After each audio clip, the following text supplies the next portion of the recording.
तो जैसा कि लास्ट एपिसोड के एंड में हमने देखा था, लुओली ने फोर्थ ट्रायल की जो टेस्ट था उसे भी पार कर लिया था। फोर्थ ट्रायल की टेस्ट में लुओली को अपनी माइंड पावर की टेस्ट को देना पड़ा था। ओवरलॉर्ड ट्रायल की चारों ट्रायल को पास करने की वजह से लुओली को वहीं पे कुछ रिवॉर्ड के तौर पर मिलता है, जो कि एक था ओवरलॉर्ड टोकन और एक डीमन रिंग और एक पर्ल। तो लुओली डीमन रिंग को छोड़कर दोनों ट्रेजर को ही अपने पास रख लेता है। अब इसके आगे नेक्स्ट एपिसोड की स्टार्टिंग में हम लोग लुओली को देखते हैं, जो कि बेशुई किंगडम की सोल्जर्स के साथ साथ बेशुई किंगडम की जितने भी मेंबर्स वहाँ पे आया था उन लोगों के सामने खड़ा था। लुओली ओवरलॉर्ड टोकन को पकड़ते उन सब से कहने लगता है, मैंने फोर्थ ट्रायल को पार कर लिया और ओवरलॉर्ड टोकन को भी हासिल कर लिया। इस वजह से मैं बेशुई किंगडम की नई ओवरलॉर्ड बन सकता हूँ। ये देखकर तो होंगियन और बिंगिंग भी काफी ज्यादा खुश हो गई थी और फिर लुओली लॉर्ड जुआनलोंग से कहने लगता है, लॉर्ड जुआनलोंग, इसके बाद भी क्या आपको कुछ वेरीफाई करना बाकी है? अगर है तो आप बोल सकते हैं। तो ये सुनते लॉर्ड जुआनलोंग कहता है, डुअल लॉर्ड टाइटल को हासिल करने के लिए किसी को हेवनली हार्ट स्टेज पर होना जरूरी है, पर तुम तो बॉडी कल्टीवेशन लेवल पर हो, तुम इसे कैसे हासिल कर सकते हो? इसके दौरान अगर तुम्हारी मौत हो जाती है तो क्या होगा? लॉर्ड जुआनलोंग की ऐसी रिएक्शन को देखकर होंगियन लुओली के साथ सामने आते हुए कहने लगती है,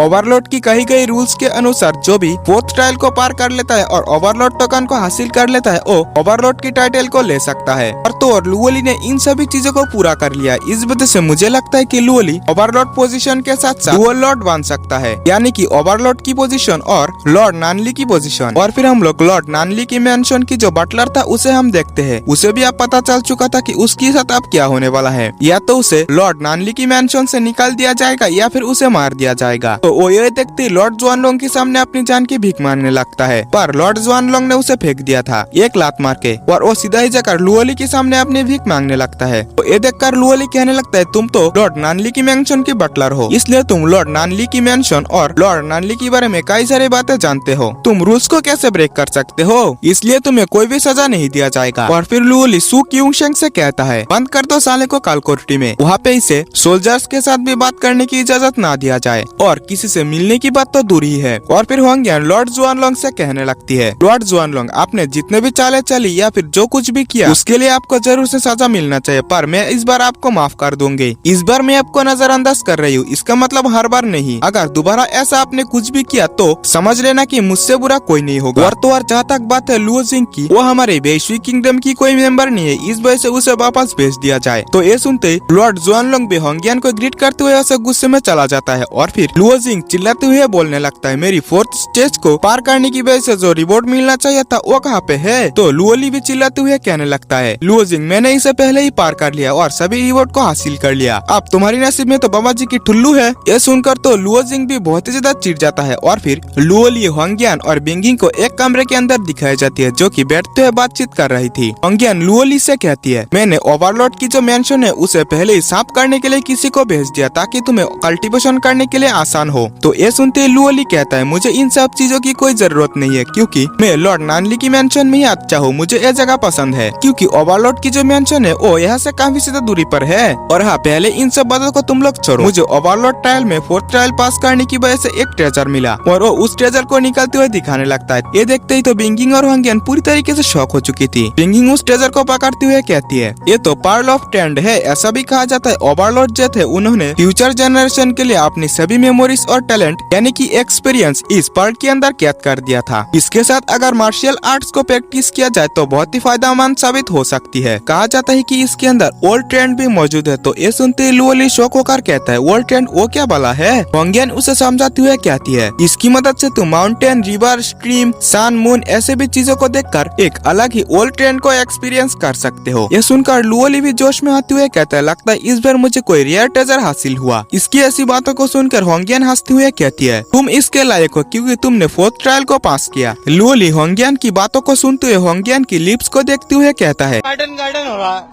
बहुत मजा आ रहा है यहाँ पे, क्या लबे सीरी सा लग रहा है, दिल गार्डन गार्डन तो हो रहा है। यार कितनी प्यारी है ये। तो ये देखकर तो होंगियन कहते, तुमने क्या कहा? लुओली कहता है, कुछ नहीं कुछ नहीं। लुओली की ऐसी बिहेव को देखकर होंगियन मन ही मन कहती है, लोंडा तो अब बड़ा हो चुका है, औरत का चक्कर है बाबू भैया, औरत का चक्कर। तो लुओली भी इन सभी चीजों को काटते हुए टेबल पे रखे खाने को खाते हुए कहता है, ये खाना तो काफी अच्छी है। होंगियन हंसते हुए कहती है, तुम अगर चाहो तो तुम्हारे लिए मैं और भी बना सकती हूँ। और फिर ये सब काटते हुए लुओली फिर से कहता है, क्या तुम लोगों को कहानी पसंद है? हंग्यान कहता है अगर कहानी अमेजिंग हो तो पसंद तो जरूर से आएगा। तो लुओली उन सभी को एक लव स्टोरी सुनाने लगता है। ऐसा ही टाइम बीतता जाता है और उन सब की लव स्टोरी भी खत्म हो जाता है। लव स्टोरी कुछ ऐसा था कि प्यार के चक्कर में पड़कर एक दूसरे को पाने के लिए उन्होंने अपनी सभी मोह माया को डिलीट कर दिया। लव स्टोरी खत्म होने के बाद हंग्यान कहती है अब काफी ज्यादा देर हो चुका है, हमें अब चलना चाहिए। तो हंग्यान भी लुओली को बाय बाय करते हुए वहाँ से जाने लगती है। जब बाहर आने के बाद बिंगिंग हंग्यान से पूछती है अचानक से लुओली में आए इन चेंजेस के बारे में तुम्हें क्या ख्याल है? तो हंग्यान कहती है नसीब को कौन काट सकता है, जैसा चल रहा है चलने दो। और फिर ऐसे सीन शिफ्ट तरह में लॉर्ड जुआनलोंग और युआन को दिखाया जाता है। युआन अपनी फादर से पूछता है फादर अब हमें क्या करना चाहिए क्योंकि हम तो हंग्यान से हार चुके हैं। लॉर्ड जुआनलोंग कहता है लुओली ही है जिसने हंग्यान की भरोसे के ऊपर खड़ा उतरा, शायद से इसी कारण ही हंग्यान अपनी लाइफ में इतना कुछ सहता रहा। अगर हंग्यान चालाक है तो उसकी प्लान हमें अपनी पोजीशन से निकलना नहीं बल्कि उसकी तो कोई और ही प्लान है। ये सुनते ही युआन कहता है यानी कि सोल्जर्स के अंदर जो हमारी मेंबर्स है उन्हें हटाना। और फिर ऐसे सिनशिप तरह में लुओली को दिखाया जाता है जो कि उस पर्ल के अंदर आ गया था, पर उस पर्ल की वर्ल्ड के अंदर उसे कुछ भी दिखाई नहीं दे रहा था। वो आगे की ओर बढ़ने लगता है, हवा और बर्फबारी की वजह से वो नीचे भी गिर गया था। तो वो सोचने लगता है क्या इसलिए ऐसा हो रहा है क्योंकि मैंने ओवरलॉर्ड की इनहेरिटेंस को एक्सेप्ट ही नहीं किया था। और फिर उसके सामने की ओर एक माउंटेन के ऊपर कुछ रोशनी सा दिखाई देने लगता है। तो वो कहता है क्या इसका मतलब मुझे इस माउंटेन की एंड पॉइंट तक पहुंचना है। और वो ये कहते हुए आगे की ओर जाने लगता है। और फिर से ऐसे सीन शिफ्ट तरह में लॉर्ड जुआनलोंग और युआन को दिखाया जाता है। लॉर्ड जुआनलोंग कहता है लॉर्ड नानली ने मरने से पहले मिलिट्री की कंट्रोल को हंग्यान के हाथों सौंप दिया था। उसके बड़े बेटे की बड़े होने के बाद मिलिट्री की कंट्रोल को उसे सौंप दिया जाएगा। और प्रेजेंट में यही एक वजह है कि लॉर्ड नानली की जो पोजीशन है वो काफी कमजोर है। तो ये सुनते ही युआन कहने लगता है फादर एक वजह है जिससे हम लोग लुओली से भी निपट सकते और हंग्यान को भी काफी बड़ा झटका दे सकते हैं। फादर क्या आपको याद है जब मैं 2 साल पहले ट्रेनिंग करने के लिए गया था तो मैं गाओ चुआंग नाम की एक पर्सन को बचाया था। और फिर ऐसे सीन शिफ्ट तरह फिर से हमें उस वर्ल्ड के अंदर लुओली को दिखाया जाता है जो कि उस माउंटेन तक चढ़ने में लगा हुआ था, जहाँ पे लुओली उस माउंटेन की एंड तक पहुँचने में लगा हुआ था। काफी टाइम बीत जाता है, लुओली उस माउंटेन की 50% रास्ते को क्रॉस कर चुका था, फिर भी वो आगे की ओर बढ़ना कंटिन्यू रखता है। और फिर थोड़ी देर में हम लोग देखते हैं कि इतना ऊंचाई में आने के बाद लुओली को और आगे बढ़ने में काफी ज्यादा दिक्कतों का सामना करना पड़ रहा था। एक बार तो वो बहुत ही मुश्किल से नीचे गिरने से बचता है और वो पास ही माउंटेन में लगा ट्री रूट को पकड़ने की कोशिश करता है, पर इसे पकड़ते हुए नीचे गिर जाता है। और इसी के साथ ये एपिसोड यहीं पे एंड होता है। तो अगर आपको मेरी एक्सप्लेनेशन जरा से भी पसंद है चैनल को सब्सक्राइब करके वीडियो को एक लाइक और दोस्तों से शेयर जरूर से कर देना। आप लोगों की एक सब्सक्राइब और लाइक की वजह से मुझे काफी ज्यादा मोटिवेशन मिलता है, जिससे मैं आप लोगों के लिए और भी नए नए सीरीज को एक्सप्लेन करने की कोशिश जरूर से करूंगा। मिलते हैं नेक्स्ट वीडियो में, बाय बाय।